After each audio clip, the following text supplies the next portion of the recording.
Fue reina cuando aún no sabía caminar y terminó acusada de traición. ¿Cómo puede una niña heredar un trono rodeado de enemigos? ¿Quién tomó realmente las decisiones por ella? ¿Y por qué su sangre fue necesaria para asegurar el poder de Inglaterra? Desde su nacimiento, el poder habló por ella. Este es un recorrido por uno de los secretos más intrigantes de la historia. Suscríbete y activa la campanita para no perderte nuestras próximas publicaciones. Ahora, prepárate para sumergirte en los detalles que lo hacen tan fascinante. Hablamos de María Estuardo, la mujer que nació para ser reina y falleció por una corona que nunca pudo reclamar en paz. Su historia comienza con una cifra que parece irreal. Tenía apenas 6 días de vida cuando fue proclamada reina de Escocia. Mientras otros bebés apenas abrían los ojos al mundo, sobre ella ya pesaba la responsabilidad de un reino fracturado y la ambición de potencias extranjeras.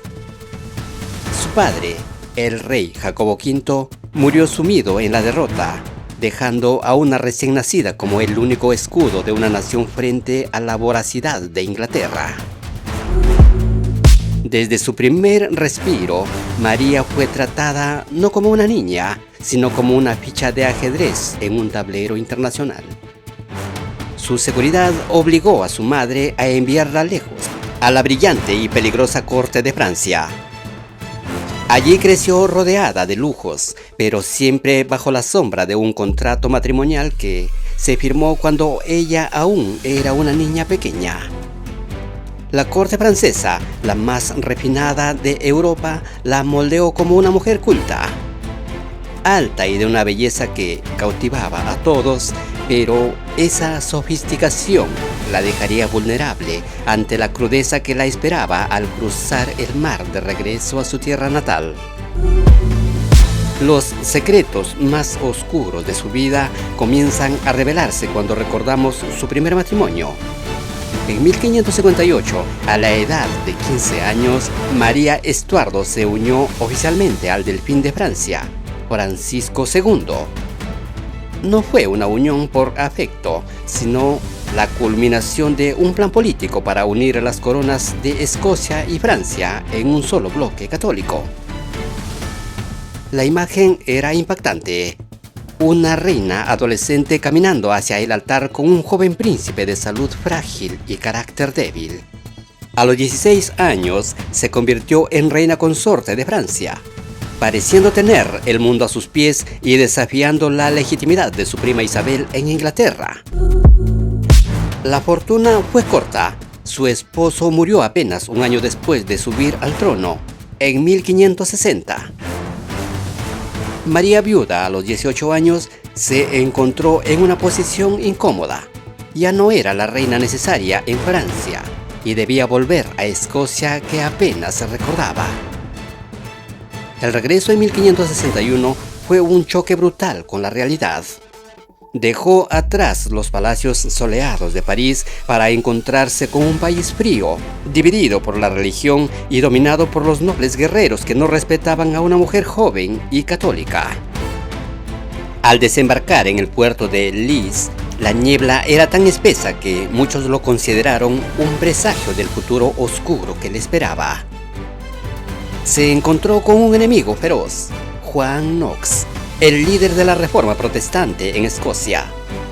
Knox la atacó con una violencia verbal que hoy resultaría escandalosa, calificando su derecho a gobernar como una monstruosidad. María intentó gobernar con tolerancia, pero la tensión religiosa era un peligro silencioso. Ella era una reina católica en un país que se volvía protestante a pasos agigantados. Cada decisión que tomaba era analizada y saboteada por su propia nobleza y por los agentes que su prima Isabel enviaba desde Londres para desestabilizar su reinado. Buscando consolidar su poder, cometió el error de casarse con su primo Lord Darnley en 1565, un hombre apuesto pero violento y ambicioso. Esta unión desató una espiral de sangre Darle, consumido por los celos, participó en el crimen de David Rizzio, el secretario personal de María. Lo hicieron frente a los ojos de la reina, quien estaba embarazada de 6 meses. Rizzio fue apuñalado más de 50 veces en un acto de crueldad que buscaba aterrorizarla. Poco después del nacimiento de su hijo, ocurrió la explosión en Kirk of Field en 1567. La casa donde estaba Darle voló por los aires, pero su cuerpo fue hallado en el jardín, estrangulado. Apenas unas semanas después del funeral de su esposo, María fue interceptada y, según algunas versiones, secuestrada por el conde de Boswell, el principal sospechoso del crimen de Darle. Un movimiento que nadie pudo entender. María se casó con él.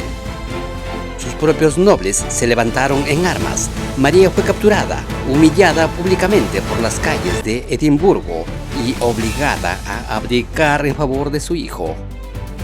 Fue encarcelada en el castillo de Loch Leven, donde, según los cronistas de la época, sufrió la pérdida de gemelos en condiciones deplorables. Tras una huida desesperada, María pidió protección a su prima Isabel I de Inglaterra. Fue su peor error. Isabel la mantuvo bajo custodia durante 19 largos años, desde 1568 hasta 1587. María pasó de un castillo a otro siempre vigilada. Su existencia ponía en peligro el trono inglés y se convirtió en el símbolo de todas las conspiraciones católicas. El fin llegó con el complot de Babington, donde espías interceptaron cartas que la vinculaban con un intento de crimen contra Isabel. Fue suficiente para llevarla a un juicio donde su destino ya estaba escrito por razones de Estado.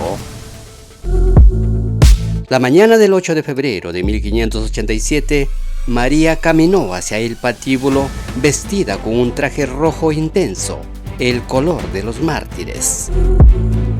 La ejecución fue torpe y prolongada. No salió como estaba previsto.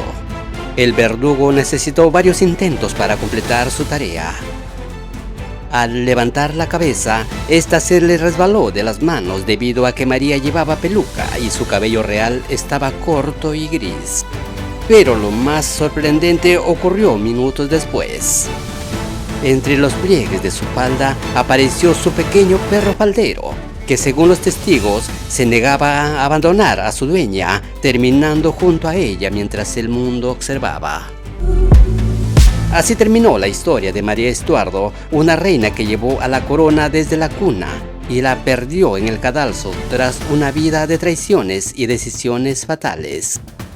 Su hijo, Jacobo VI, terminaría uniendo a las coronas de Escocia e Inglaterra años después, logrando en paz lo que su madre nunca pudo obtener mediante la guerra. ¿Te gustó esta historia? Déjame tu opinión en los comentarios y suscríbete para más videos como este.